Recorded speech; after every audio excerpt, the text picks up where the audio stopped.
parameters can be generated, which, well, randomness is a friend to the fool, so it's not always that useful. Randomness is what you do when you can't think of anything to do, so perhaps we need more inspiration than that.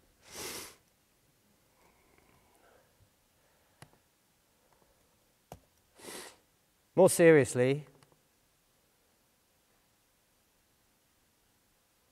so approaching a concert, there are also a number of externals incorporated into this, so it only works with pure data extended. That could be seen as a drawback in some ways, and as I've discovered through working on different projects, it's better to see if you can do it in vanilla first. So this is a real performance patch from a concert I played in Berlin last year, and the way I'm interfacing to it is very simple. It's just using a keyboard and a MIDI controller. Why is that? Well, it's portable, very simply that, nothing more. If I take a bag full of equipment, I can set up and I can play anywhere in a reasonably short space of time. So let's see if that's possible.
Noticed a great deal of glitching going on at that moment, and this computer is overheating right now.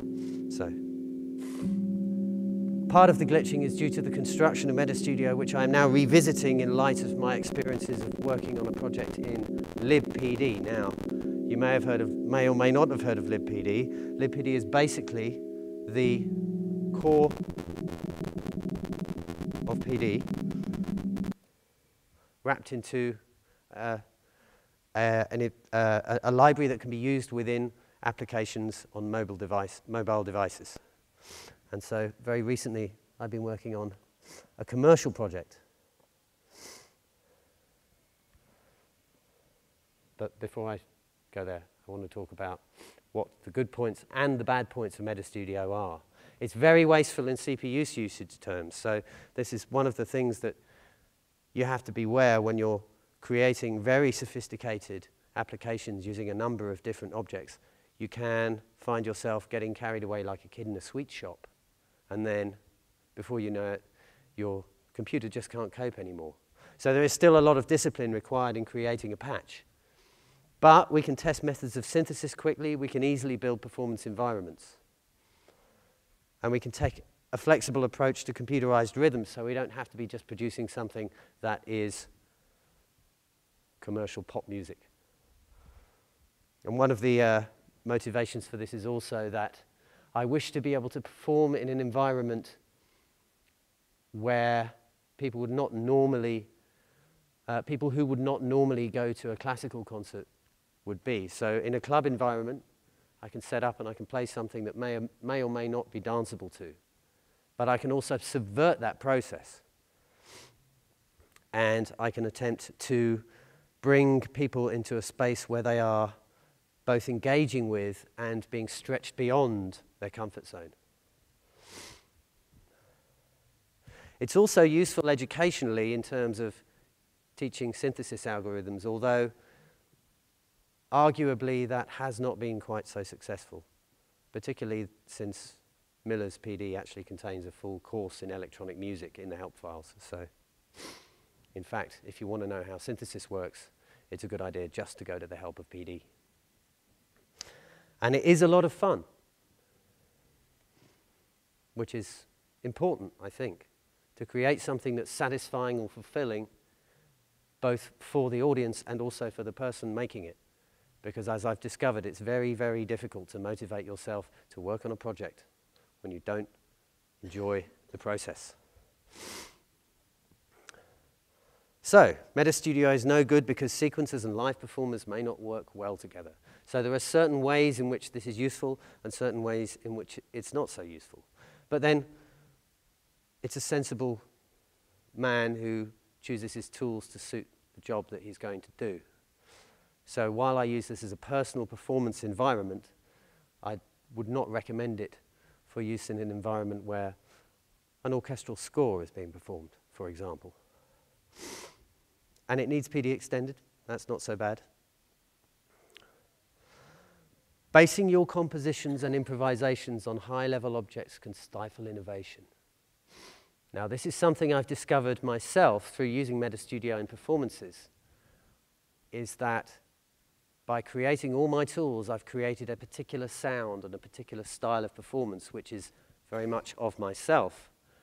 But that tends to be how every performance goes. And so it requires a lot of discipline to step back from that and actually say, no, I need to isolate certain principles of sound or certain principles of performance that I'm going to concentrate on in a particular performance. Again, it's being a child in a candy shop or a toy shop. Better documentation is in fact needed. So that's something I acknowledge. And I ask myself this question at the end, is it a dead end? In some ways, you're always, by opening up all the possibilities of an object, you are, in fact, restricting yourself because you are leaving this self-contained abstraction as the finished article. It is an instrument, but it is an instrument with fixed possibilities. So, in fact, if you want to explore possibilities outside of that, then the instrument has to be rebuilt and remade.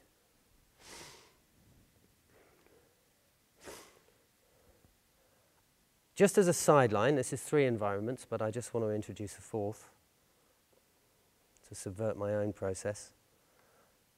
And I won't find it there. I'll find it in.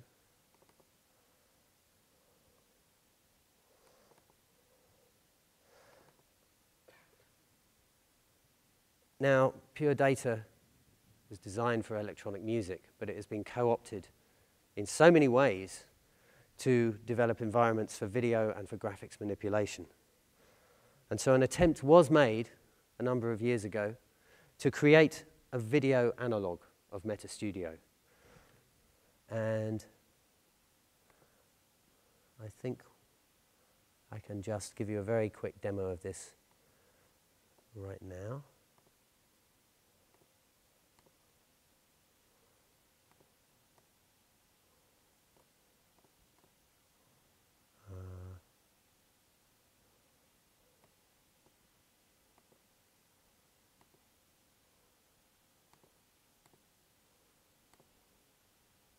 There we go. Beautiful. So this is just an attempt to again, apply the principles of synthesis and combination to pre-recorded video material and to try and create a modular environment in which to do that. And in some senses, it's very successful. However, it will always be based on the pre-recorded image. It will always have that inflexibility that it is a frame of pre-recorded material. And there are software environments like Quartz Composer, which we saw earlier, that are much more geared towards visual material. However, we can see the principle of the delay line here being used to create feedback, and a few quite nice principles of zooming and rotation to modify that video feedback bearing in mind my video material is actually quite simple material. It doesn't really consist much more of still shots of things I find visually interesting. To be able to generate that and create something visually interesting from that in a live performance environment is very useful. And also, because it's in PD, we have a direct link to the sound. So this will be the thing where the CPU really dies, but we'll try it anyway.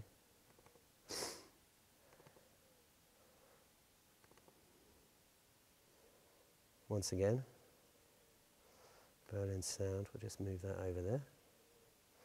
Will we? Here's what we're going to do. I'm going to stick that on top.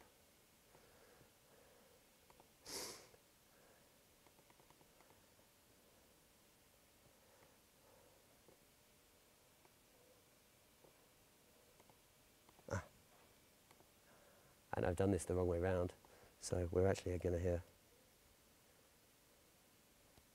nothing.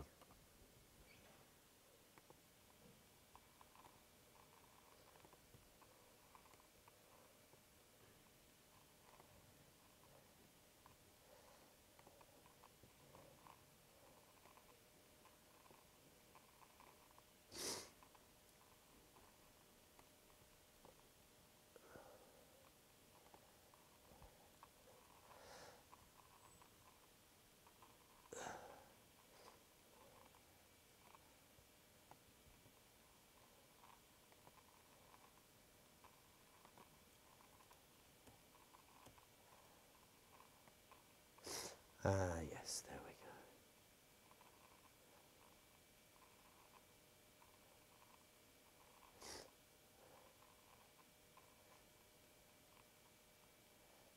Well, actually, you know what's happening. The sound is coming out of the speakers on my computer, which are very quiet.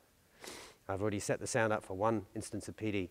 This does demonstrate, however, that you can run both sound and vision on the same machine, because now we have dual-core machines. So each instance of PD occupies a single core of the processor, which is very useful, again, for the solo performer, because the solo performer can take a single machine, set it up very quickly in a club environment, plug it into the mixing desk, and away they go. Okay.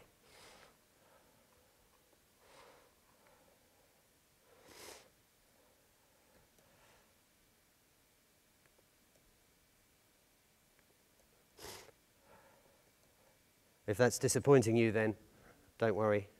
We'll see that actually working properly tonight. Now, I'm going to take a complete detour now and talk about something completely different. Now, about a year ago, I was approached by a friend of a friend, and he said, "You know PD, don't you? I know somebody who's looking for a PD audio engine." Thus began probably the most painful and difficult piece of professional work I have ever done. However, it's nearly finished, and it is a complete app. Now, the music, I know, will not be to everybody's taste, but nevertheless, I'm going to give you a world-first preview of the Ninja Jam iPhone app. So, and being a world-first and being an iPhone app, I can't share it in any other way than to pass around my iPhone.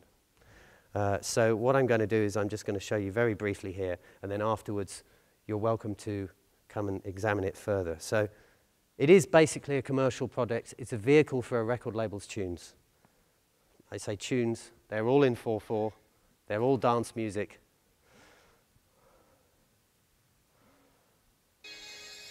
Okay. It being an iPhone, it's quite loud. And there are various ways you can interact with this. So if I want to loop a certain section, I can hold down the fingers there, or I can loop in reverse. I can choose different clips.